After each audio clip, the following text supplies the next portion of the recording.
तो hello friends, मेरा नाम है एफी मैडवल और आज मैं जो आपको चीजें बताने वाला हूँ उसको सुनने के बाद सिर्फ आपके मुंह से एक ही चीज निकले।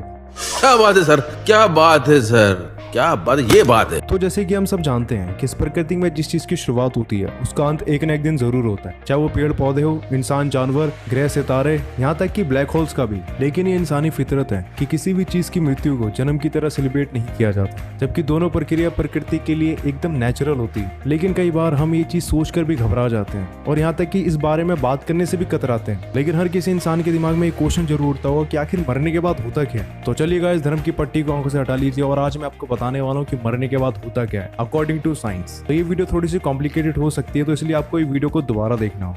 तो मरते वक्त जैसे हमारा दिल धड़कना बंद कर देता है, दिमाग तो ऑक्सीजन की सप्लाई बंद हो जाती है और कुछ ही देर में वो सारा ऑक्सीजन यूज कर लेता है। फिर धीरे धीरे दिमाग की प्रक्रियाएं बंद होने लगती है और वो हार्मोन जो दिमाग रिलीज करता था अनेक शारीरिक प्रक्रियाओं को मेंटेन करने के लिए बंद हो जाता है। इससे सारे शारीरिक कोशिकाओं तक इंस्ट्रक्शन नहीं पहुंचते और सबका काम करना बंद हो जाता है।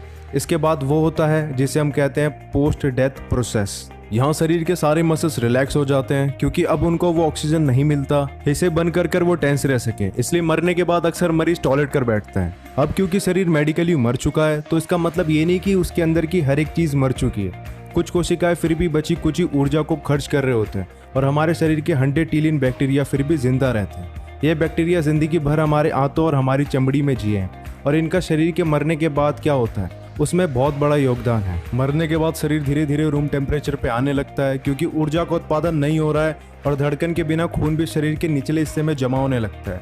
ये खून फिर 2 घंटे बाद क्लॉट होने लगता है और इसी से फॉरेंसिक डॉक्टर बता सकता है कि बॉडी को मरने के बाद हिलाया गया है कि नहीं। फिर 8 घंटे बाद कैल्शियम मसल्स के प्रोटीन के साथ कंबाइंड होने लगता है। इस प्रक्रिया को कहते हैं रिगर मोर्टिस। इसी दौरान शरीर का डिकम्पोजिशन भी शुरू हो जाता है शरीर की कोशिकाओं के मरने के बाद। क्योंकि सर्कुलेशन की प्रक्रिया नहीं हो रही है तो शरीर मरे हुए कोशिकाओं को साफ नहीं कर सकता। इसी वजह से कार्बन डाइऑक्साइड की मात्रा कोशिकाओं में बढ़ने लगती है जो उनके पीएच वैल्यू को बढ़ा देती है।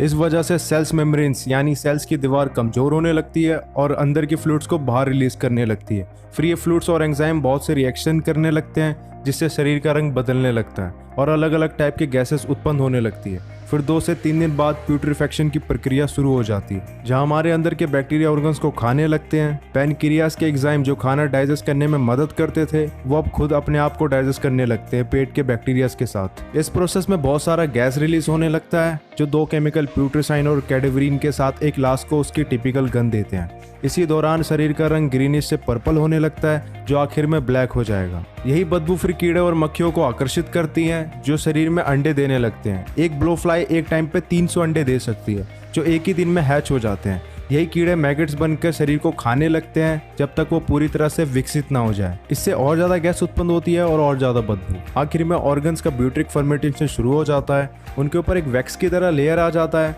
और इसमें सारे बैक्टीरिया और माइक्रो ऑर्गेनिज्म बची कुची चीज़ों को खा रहे होते हैं। ये स्टेज 1 साल तक चल सकता है और इसके बाद अनडाइजेस्टेबल चीज़ें जैसे हड्डियाँ और बाल ही बचते हैं जिन्हें भी कुछ सालों में जानवर या पेड़ पौधे एब्जॉर्ब कर लेते हैं।